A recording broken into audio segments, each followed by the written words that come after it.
Assalamualaikum warahmatullahi wabarakatuh. Waalaikumsalam warahmatullahi wabarakatuh. Pemirsa, jumpa lagi dengan kami Rumah Pers Jogja. Nah, kali ini kita ingin mendiskusikan atau ngobrol terkait dengan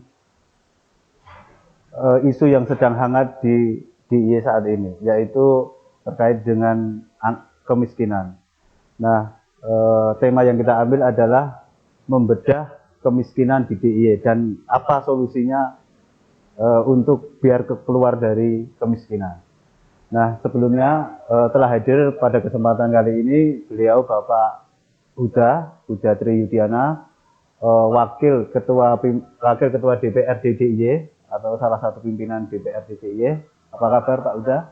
Alhamdulillah, Assalamualaikum warahmatullahi wabarakatuh. Baik, Mas Agung. Ya. Kemudian ada Bapak Mas Puri dari pengurus DPP PKS DIY. Mas Puri, Assalamualaikum Pak. Waalaikumsalam. Ya. Sehat Pak? Alhamdulillah. Kemudian ada juga kita ditemani dari KPPD Mas. Sorry maaf. PSKD. Ya, PSKD, Pusat Studi Kebijakan Daerah. Nah, ini baru yang berkantor di Kota Gede. Beliau adalah Pak Dwi Suyono. Ya, Dwi Suyono. Sebenarnya bahwa kemiskinan itu bisa datang karena faktor etos kerja yang rendah dan juga karena faktor struktural kebijakan dalam hal ini. Nah, di DIY ini apakah kita meneropong, apakah faktor yang dominan itu apa? Apakah memang karena budaya masyarakatnya lemah dalam bekerja, atau memang ini karena kebijakannya yang kurang berpihak dengan masyarakat yang kurang mampu begitu. Nah, ini saya berikan kesempatan yang pertama kepada Pak Huda Triyudiana. Monggo Pak. Assalamualaikum warahmatullahi wabarakatuh. Ya, terima kasih atas waktunya, diskusinya. Kalau BPS kemarin mengeluarkan data, DIY ada kenaikan angka kemiskinan, ya, itu menjadi sekitar 11,34% atau sekitar 454.000. Nah, BPS ini mereka mendasarkan perhitungan itu berdasarkan kriteria kemiskinan yang mereka bikin, yaitu adalah garis kemiskinan. Garis kemiskinan di DIY ini angkanya adalah 551.000 per orang per bulan. Per orang per bulan ya. 551.000 itu dibagi jadi dua bagian. Yang pertama adalah makanan atau kalori yang masuk ke tubuh, itu 72% atau sekitar 400.000 lah, sekitar 400 ribuan. Kemudian yang bukan makanan itu hanya 27%. Itu berupa yang mungkin rumahnya atau WC-nya dan segala macam itu, atau sekitar 150.000. Jadi yang dihitung oleh BPS adalah yang mendominasi adalah kalori yang masuk ke tubuh. Jadi memang standar internasional dan nasional dipakai seperti ini. Dan dari itu di tracing, kemudian DIY ada angka kemiskinan sekian, 11,34. Tetapi data BPS lain yang kurang banyak terblow up oleh media adalah kemiskinan itu kan ada 3 hal ya, P0, P1, P2. Ya. P0 itulah garis kemiskinannya itu, yang dikatakan DIY naik di P11,34. Tapi ada yang kedua, keparahan kemiskinan dan kedalaman kemiskinan. Ya, keparahan kemiskinan itu kalau misalnya orang miskinnya ini grade 1 sampai 10, min 10 sampai 0 gitu ya. Jadi yang di atas 0 itu berarti tidak miskin, yang minusnya 10 itu berarti paling dalam. Nah, itu yang dulunya itu banyak minus 10-nya begitu, sekarang udah mendekati minus 1, minus 2, itu semakin bagus. Artinya kedalaman dan keparahan kemiskinan di Jogja ini membaik. Tetapi di bawah garis kemiskinan itu ada peningkatan. Jadi kesimpulannya apa? Kalau berdasarkan kriterianya BPS ini sebenarnya penanganan kemiskinan di Jogja itu on the track. On the track karena apa? Keparahan dan kedalaman itu membaik, ya, jauh membaik. Tapi kalau kemudian angka kemiskinannya, garis kemiskinannya masih ada 11,34% yang belum melewati angka kemiskinan makanan tersebut. Analisisnya macam-macam, ya kan? Analisisnya macam-macam. Ya, ada yang mengatakan budaya, ada pertanyaan juga yang mengkritisi BPS. Saya kira wajar juga kita mengkritisi BPS, dan beberapa teman akademisi juga mengkritisi BPS. Kalau saya punya harta 10 miliar, tapi saya ini sukanya puasa misalnya, hanya makan nasi apa diet lah gitu, hanya suka makan nasi sama air putih tiap hari. Kalori yang masuk ke tubuh saya ini jelas di bawah 400.000 sebulan. Itu padahal saya punya aset 10 miliar. Itu kalau dalam kategori ini miskin saya. Ini kan satu hal yang kadang-kadang juga kurang bisa dipahami secara umum, dan ini kaitannya juga dengan budaya. Tetapi baiklah, kita tidak usah. Indikator ini sudah disepakati ya Pak? Indikatornya indikator yang dipakai oleh BPS, kalori dan non kalori, makanan dan non makanan itu adalah disepakati oleh BPS. Oh, itu jadi kesepakatan bahkan internasional oleh BPS. Jadi intinya orang miskin itu orang yang kurang makan. Jadi kayak gitu kan secara umumnya, orang miskin kurang makan. Nah, makanya kemudian ya, kalau untuk konteks Jogja, ada juga teman-teman pakar ahli yang mengatakan indeks bagiannya bagus, kemudian IPM-nya juga bagus. Ini kok kemiskinannya juga termasuk sangat tinggi. Makanya terlepas dari perdebatan itu, oke lah, kita pakai saja apa yang menjadi indikatornya BPS, kita ikutlah apa yang menjadi indikator BPS itu kan, the next-nya apa akan begitu. Saya sampaikan di Jogja ini, DTKS, data yang tentang keluarga miskin itu, totalnya berapa? 160.000 KK. Dari sekitar 1 juta KK, 1.100.000, artinya mungkin 15% itu DTKS. DTKS itu pasti dapat bantuan, Mas, macam-macam lah, bantuan apakah PKH segala macam. Terus kemudian ada BPNT, bantuan lain. Data BPNT itu data yang diberi bantuan sembako. Sembako 200.000 per KK per bulan. Per KK per bulan. Jumlahnya berapa? 380.000. 40%, sekitar 40%, 39% dari seluruh KK di DIY. Luar biasa. Artinya udah 40% dibantu nih. Gitu. Itu kan duit banyak dari pusat dan juga daerah. Tapi kemudian kemiskinannya masih tinggi. Pertanyaannya apa? Kalau dikatakan salah sasaran, saya yakin tidak. Ya kan? Karena kan kecil lah salah sasaran itu. Karena kan ya sudah mesti ada tapi kecil.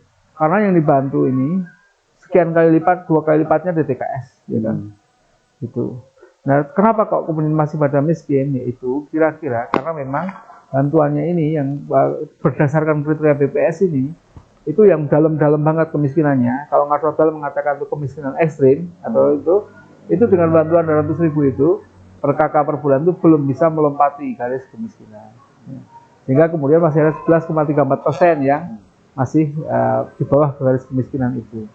Artinya gini Pak, kalau dari budaya masyarakat sendiri memang sebenarnya ada pengaruh, memang menurut saya ada pengaruh. Etos bekerjanya memang sebenarnya ini babnya bukan bab etos bekerja kalau BPS ini, ya. Bab makan. Bab makan ya. Iya. Ini babnya kalori yang masuk tubuh, bukan bab etos bekerja. Mas Agung, saya nggak bekerja. Ini makannya banyak. Tapi saya makan konsumsi banyak, saya nggak miskin. Itu begitu. Yang di garis ekstrim itu Pak. Nah, yang dimaksud dengan ekstrim ini adalah warga kita ya yang kemiskinannya paling dalam. Ini rata-rata memang yang ini kita wacanakan dan Ngarsotal wacanakan dan kami dukung sepenuhnya itu mau dikasih bansos seumur hidup. Kalau dia kasih bansos seumur hidup jadi nggak miskin. Kenapa? Para lansia itu yang lansia ya Pak. Lansia yang nggak produktif, nggak bisa lagi bekerja kan, beliau udah 70 ke atas segala macam nggak bisa bekerja, makanya dikit itu kan.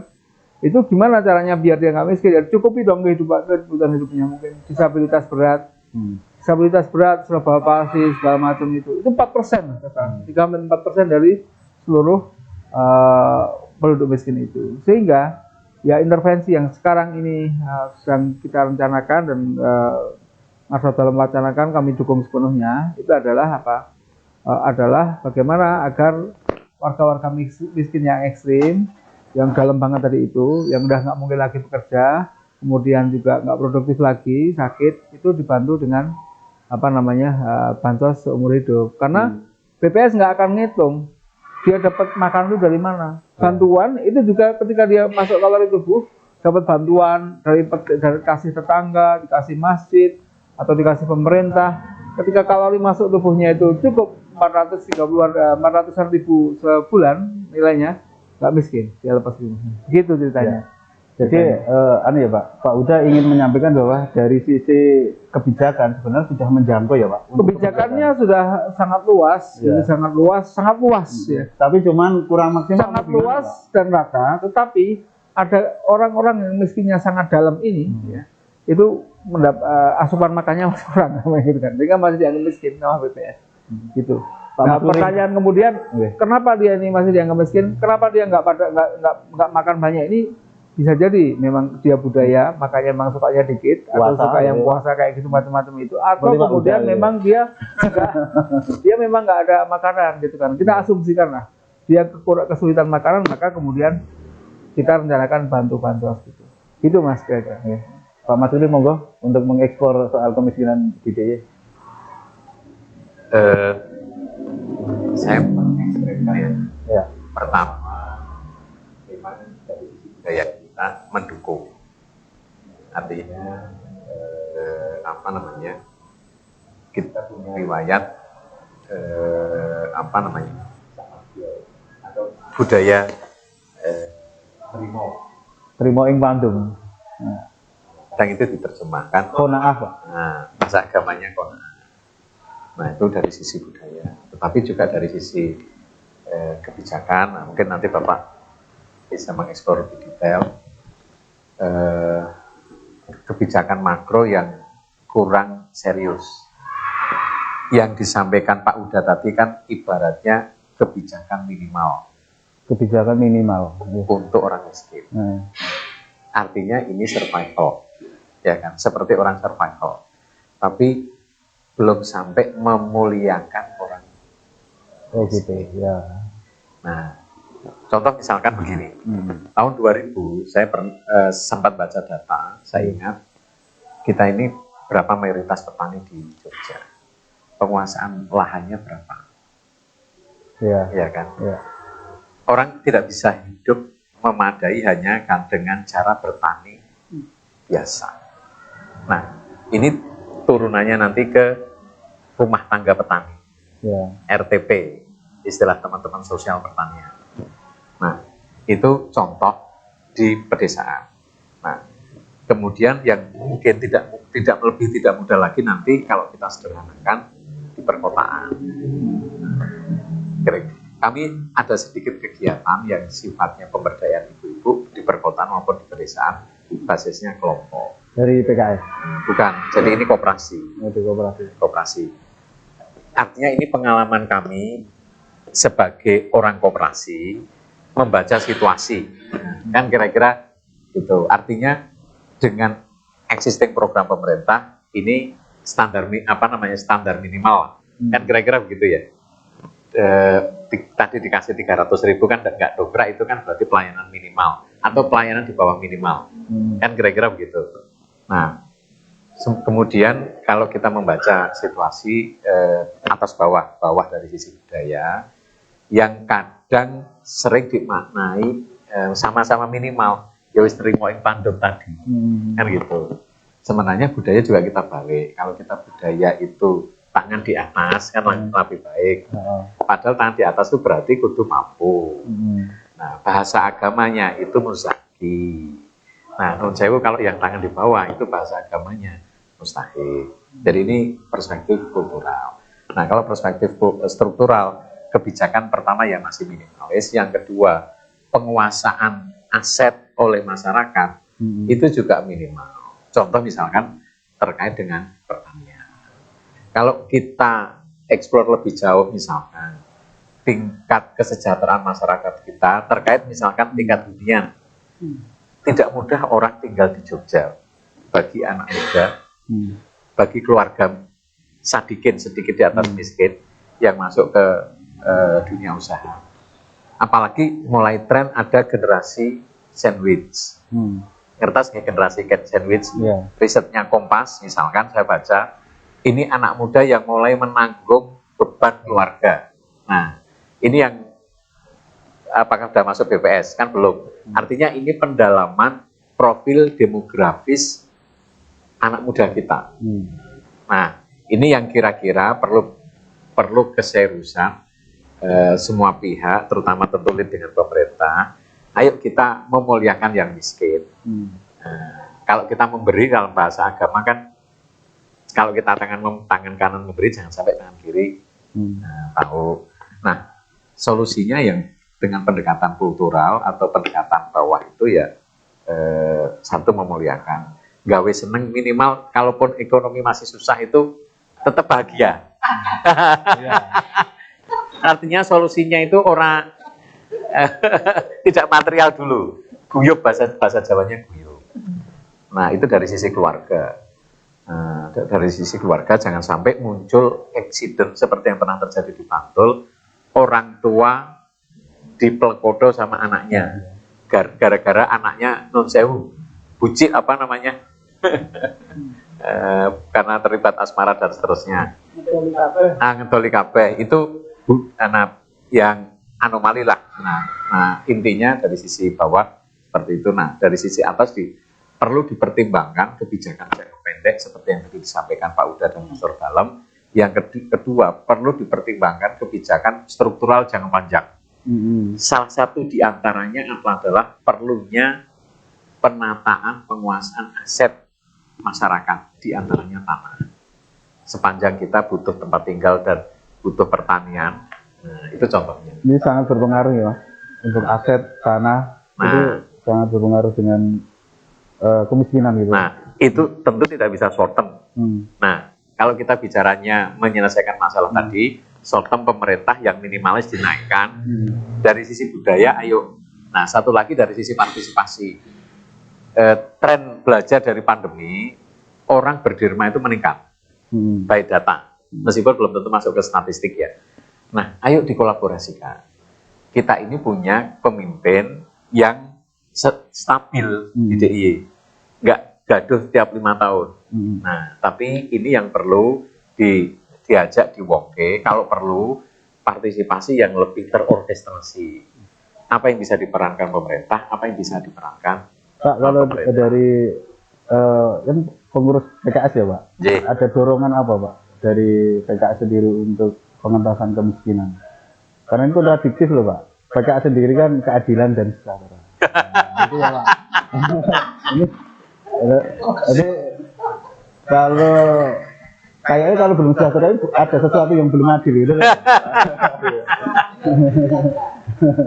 Nah, kalau yang sifatnya policy beliau lebih tahu nih.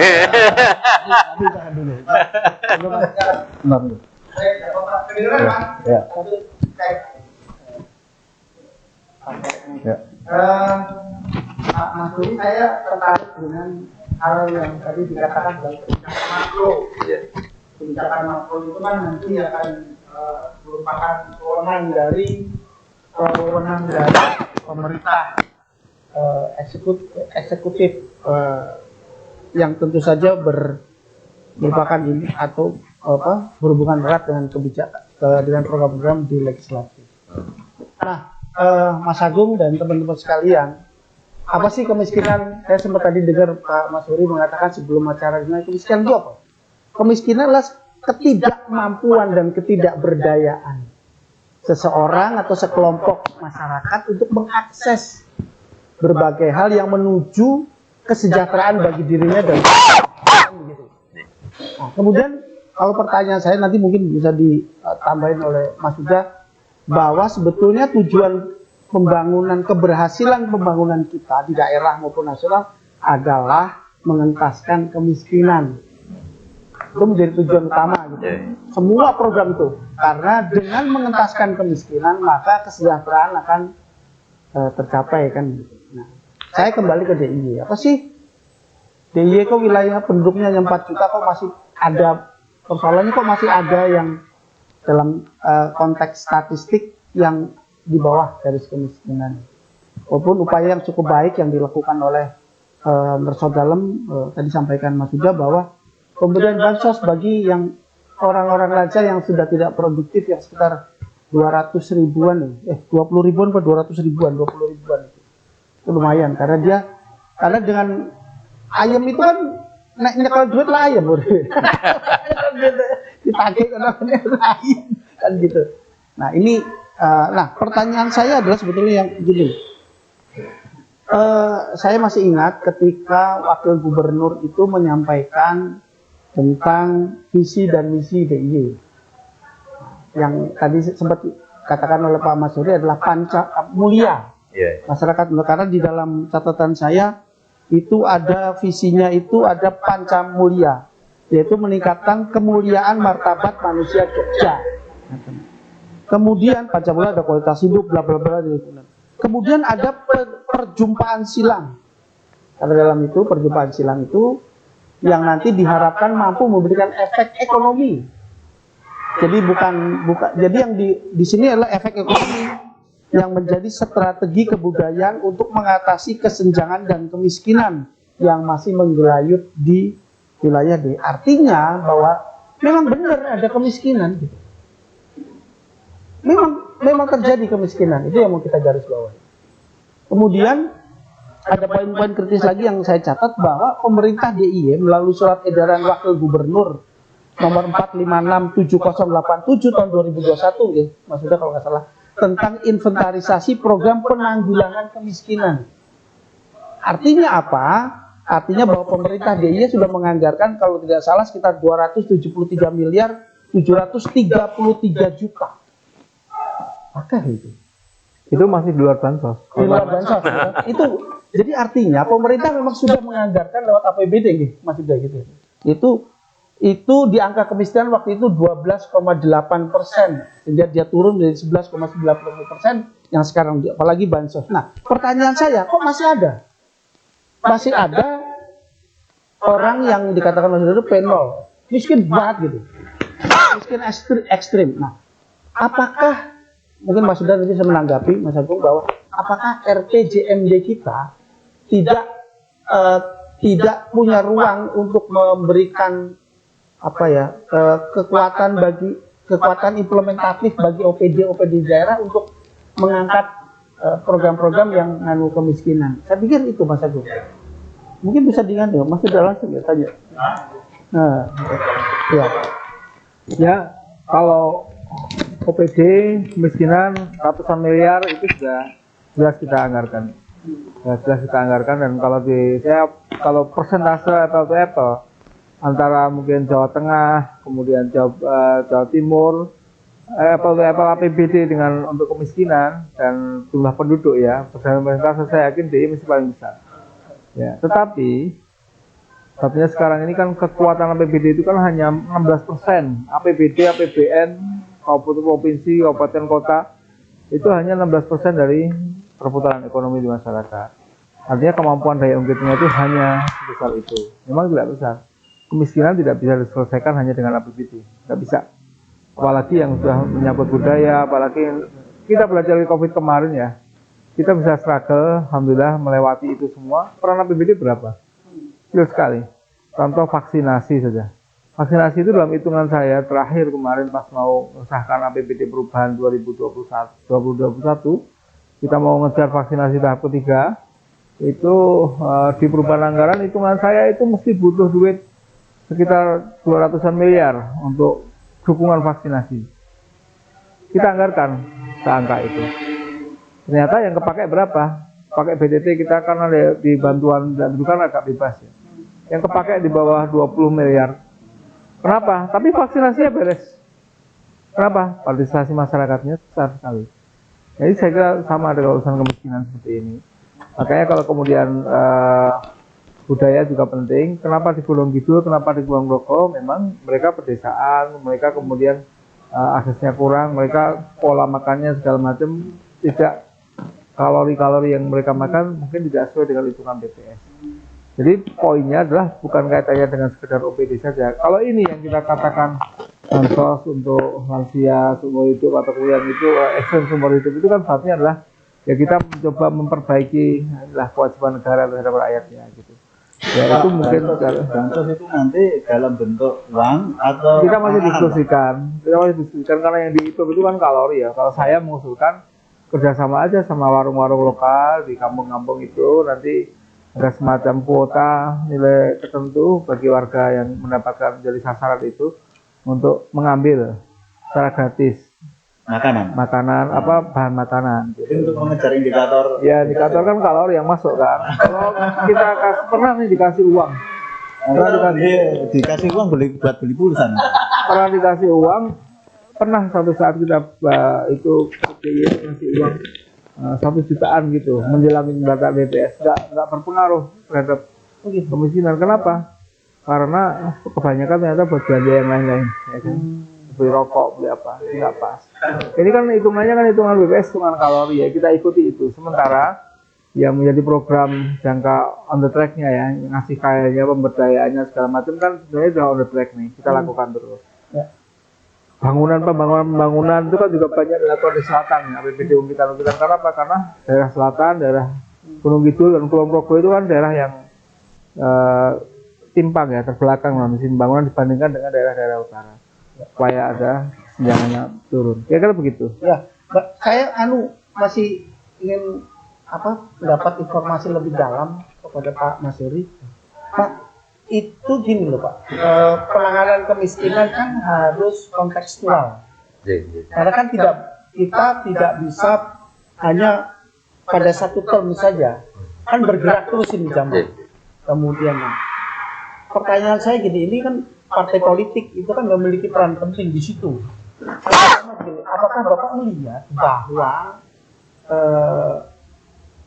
konteks Yogyakarta sebagai kota pendidikan, kota pariwisata, kemudian itu apakah masih cukup relevan, cukup kuat relevan untuk mengatasi masalah kemiskinan? Jauh, yang paling gampang adalah seperti ini.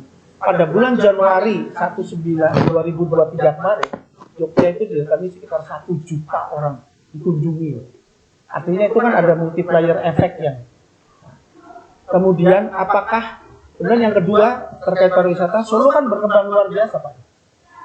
Sekarang wisatawan mulai banyak berdatangan ke Solo. Satu hal itu dengan banyaknya destinasi wisata baru. Kemudian yang ketiga Pak, bandaranya itu bandara terbesar yang mampu didarati oleh pesawat yang mengangkut hampir 700-800 orang yang sekali datang. Jalan tol juga demikian Pak. Pak Masyuri, pertanyaan saya sederhana.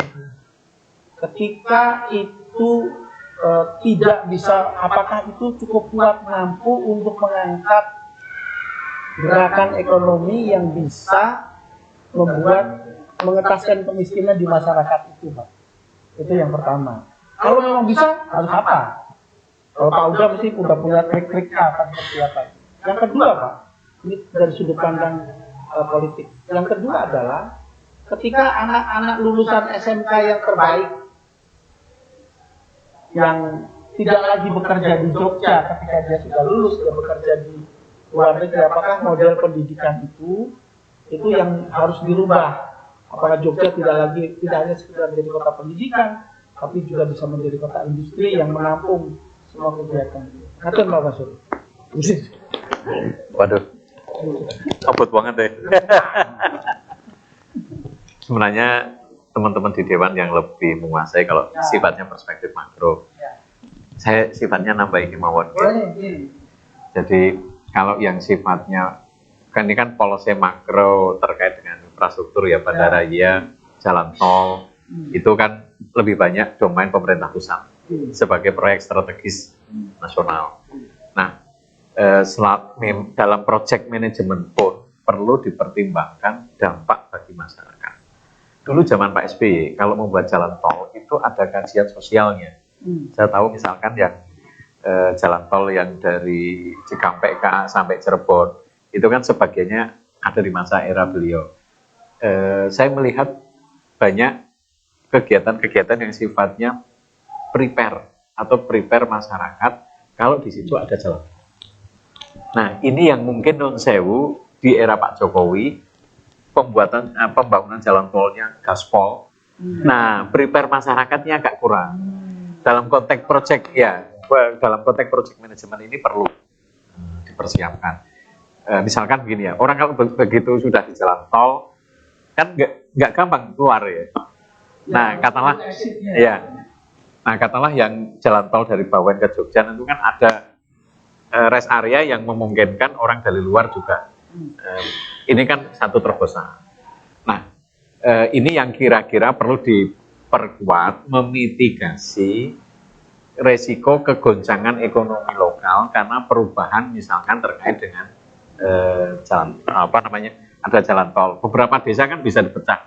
Kita ini alhamdulillah desa kita gede-gede ya. Tapi desa di Jawa Tengah itu bisa hilang terang, Pak. Karena sudah desanya kecil, dilewati jalan tol kayak terbelah dua. Nah, itu contoh. Nah, kemudian yang kedua, yang sifatnya ekonomi mainstream seperti kita basis pariwisata sama pendidikan, itu pasti ada sisi lemahnya. Dulu zaman, lagi-lagi zaman Pak SBY ya, ngertos PNPM ya. Nah, PNPM itu ada yang sifatnya custom, misalkan PNPM di daerah pariwisata. Di daerah pariwisata kan juga non sewu ada juga yang miskinnya, tidak bisa beradaptasi, misalkan sebagian masyarakat ada yang tidak bisa beradaptasi dengan ekonomi lokal yang didominasi oleh pariwisata. Karena misalkan faktor kemiskinan ekstrim tadi kalau bahasa sekarang ya difabel atau karena faktor lansia, itu ada selalu buffer programnya. Karena ini pasti manusiawi ya. Begitu ekonomi mainstream bergerak, mesti ada titik lemahnya di masyarakat. Nah, itu perlunya pendekatan yang lebih terintegrasi antara ekonomi mainstream dengan yang sifatnya pemberdayaan begini sebagai bumper dari dampak pada masyarakat, terutama bagi masyarakat yang tidak bisa mengikuti, baik karena faktor miskin ekstrim, difabel, dan seterusnya. Kan kira-kira mengatakan, Pak. Tapi kalau begitu apakah itu memberikan dampak yang sangat serius, bukan sangat serius, ya, memberikan dampak signifikan pada kesenjangan ketika dia tidak bisa menjadi solusi, karena kebijakan makro itu tidak menjadi sebuah solusi bagi peningkatan pemberdayaan ekonomi. Kalau saya melihat Pak, kan ini sudah bagus ya, ekonomi kita ini pariwisata dan pendidikan. Pada dasarnya ini kan inisiatif dari bawah. Dulu UGM itu kan inisiatifnya keraton, ya kan? Sama para terdidik alumni Stovia, alumni sekolah-sekolah Belanda kan, bukan dari top dan dari pemerintah kan. Ada juga UII, para pegiat, para intelektual Muslim buat UII dan seterusnya. Itu kan historinya dari bawah, belum lagi taman siswa. Nah, saya melihatnya ke depan itu memang perlu engine ekonomi baru. Nah, salah di antaranya adalah ekonomi kreatif. Ada 17 sektor ekonomi kreatif, 3 sektor utama itu menyerap tenaga kerja banyak. Pertama kuliner atau kuliner, yang kedua fashion, dan yang ketiga kria. Nah, ini yang perlu kita gaspol agar tumbuh makin kuat dan sebisa mungkin pelakunya sebanyak mungkin juga warga dan anak-anak muda kita. Nah, apalagi ekonomi yang sifatnya nilai tambah, misalkan ekonomi basis digital dan seterusnya, secara serapan tenaga kerja nggak banyak. Jogja udah mulai tren loh. Sebagian besar perusahaan e-commerce itu punya CS di Jogja. Shopee coba punya berapa ribu, Ruang Guru punya berapa ribu. Ini kan kita nggak ada policy yang khusus, ya kan? Ini bisnis to bisnis saja. Nah, kalau ini didesain lebih serius, saya yakin dasar. Ini kita katakan sebagai kontekstual, ya, menurut zaman ya. Ya, karena ini saya melihat Jogja ini kompetitif. Bantul itu fokus ekonomi kreatif dengan APBD hanya 2 saja dari 17 sektor. Pertama itu di sektor kria. Sejak zaman dulu juga Bantul basisnya kria. Yang kedua, folklor kesenian rakyat. Kan lumayan. Sementara Bantul dengan KPBD-nya terbatas sadar. Nah, saya cuma belum sempat mendalami yang ekonomi kreatif DIY dan kota kabupaten lain. Karena kebetulan baru mendengarkan Bantul yang mau maju tender sebagai kota ekonomi kreatif dunia versi UNESCO. Saya baca kira-kira seperti itu. Baik, ini kira-kira closing. Jadi saya minta pendapatnya Pak Huda. Jadi ini Pak, berbagai label untuk Jogja itu kan menempel ya Pak. Baik itu tadi disebutkan terkait dengan kota pendidikan, pelajar, wisata, dan juga yang paling heroik atau yang paling tidak dimiliki daerah lain itu adalah sebagai daerah istimewa. Status ini kan, tapi di satu sisi ini mengganggu juga Pak, karena satu sisi daerah istimewa tapi kok juga golongan termiskin, daerah termiskin juga. Ini kan juga mengganggu.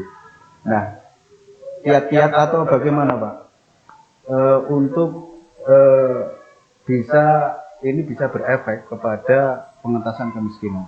Terus kemudian Pak, saya itu juga curiga dalam arti untuk mendorong agar segera kemiskinan itu dan segera teratasi gitu loh.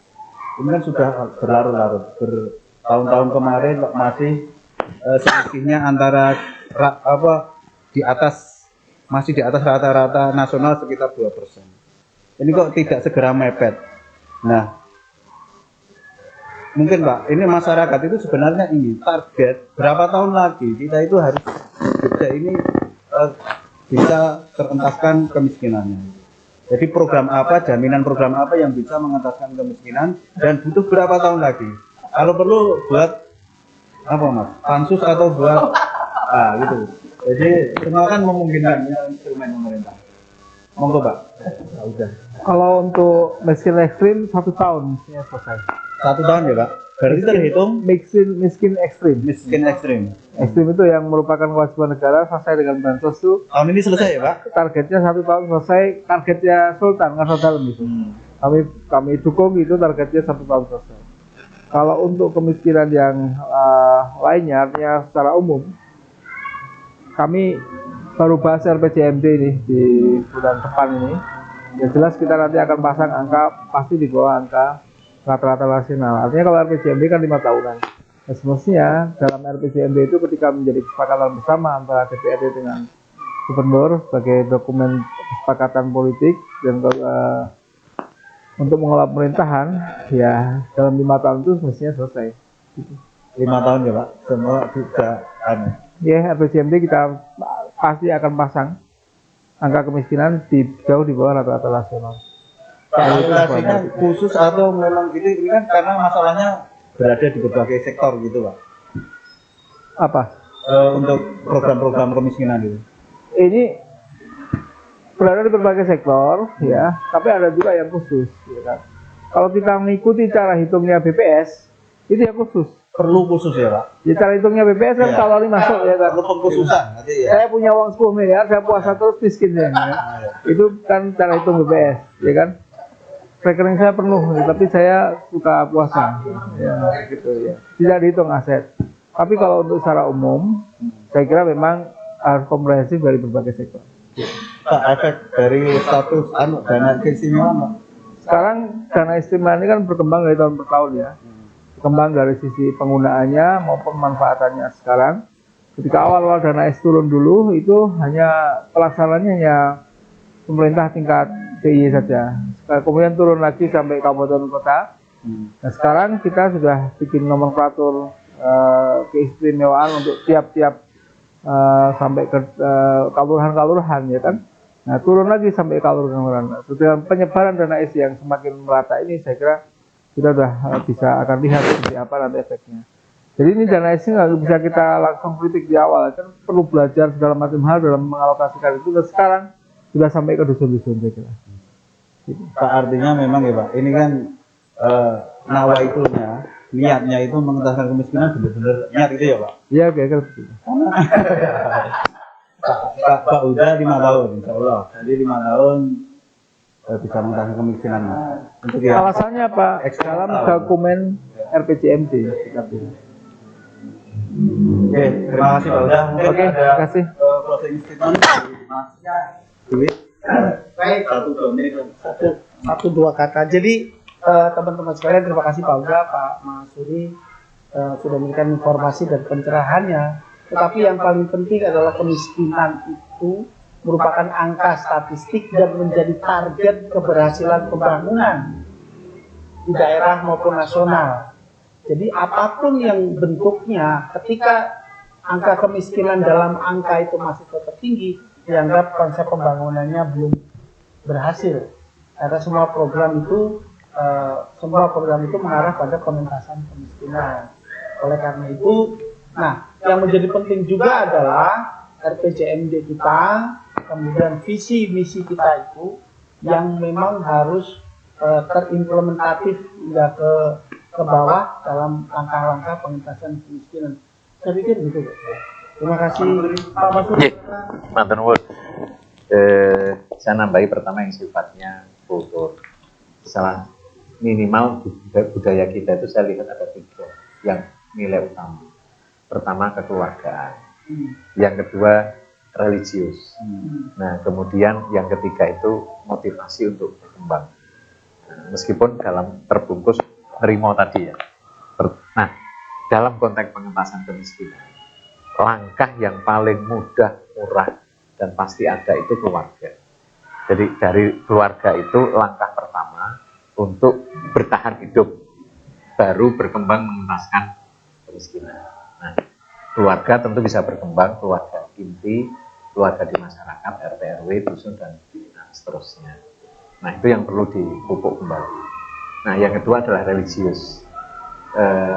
Budaya kita ini budaya religius. Nah, sejarah kita sebagai masyarakat, sebagai bangsa, ini adalah terbukti menjadi daya tahan ketika zaman susah, zaman kolonial, zaman perang, dan seterusnya lah. Nah, zaman Orde Lama, agak lumayan di Orde Baru dan reformasi sekarang ini.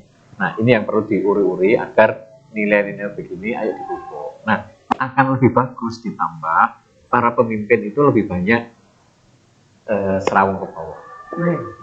Jadi apa namanya itu yang kira-kira perlu agar kan didatangi pemimpin kan gitu. Apalagi pertemuan di tempat yang sudah biasa atau di masjid atau di gereja. Nah, itu saya kira poin penting untuk lebih merekatkan itu semua. Nah, kemudian satu lagi perspektif kita diskusi ini seakan-akan hanya perspektif Pemda DIY. Saya ngelihat itu nggak adil. Jadi mestinya DIY ini bagian dari nasional. Kebijakan nasional apa yang bisa untuk mengentaskan di DIY? Baik yang sifatnya direct, bansos-bansos tadi, mohon maaf. Yang kedua yang non direct. Makanya saya ambil contoh misalkan kebijakan tentang penguasaan aset yang paling gampang dicontoh adalah soal tanah. Ini kalau kita lihat sejarah bangsa-bangsa lain, itu adalah fondasi membangun ekonomi. Negara-negara yang dekat-dekat dengan kita lah, misalkan Korea, Jepang, dan seterusnya, Taiwan, mereka memulainya dari land reform. Nah, baru kelihatan 30-50 tahun berikutnya. Nah, cuman ini PR-nya dari Jakarta. Kalau di DIY bisa menjadi pilot project, itu dahsyat itu. Baru istimewa. Baik, terima kasih. Demikian tadi jagungan publik ataupun diskusi publik dengan beberapa narasumber. Terima kasih Mas Dwi, Pak Uda, terima kasih Mas Guri. Pemirsa, saya kira pemirsa sudah dapat menangkap sendiri apa yang disampaikan tadi. Sudah banyak hal untuk mengeksplor kemiskinan dan bagaimana solusinya. Inamal a'malu binniyat. Segala sesuatu tergantung niatnya. Tadi sudah disampaikan targetnya 1 tahun ini angka kemiskinan ekstrim insya Allah teratasi dan 5 tahun ke depan angka kemiskinan di DIY bisa terselesaikan juga gitu. Saya kira demikian, semoga bermanfaat. Assalamualaikum, salam Rumah Pers Jogja. Matur nuwun sangat. Matur nuwun Pak, matur nuwun. Matur nuwun Pak Uda. Matur nuwun Pak. Ya, kita bareng.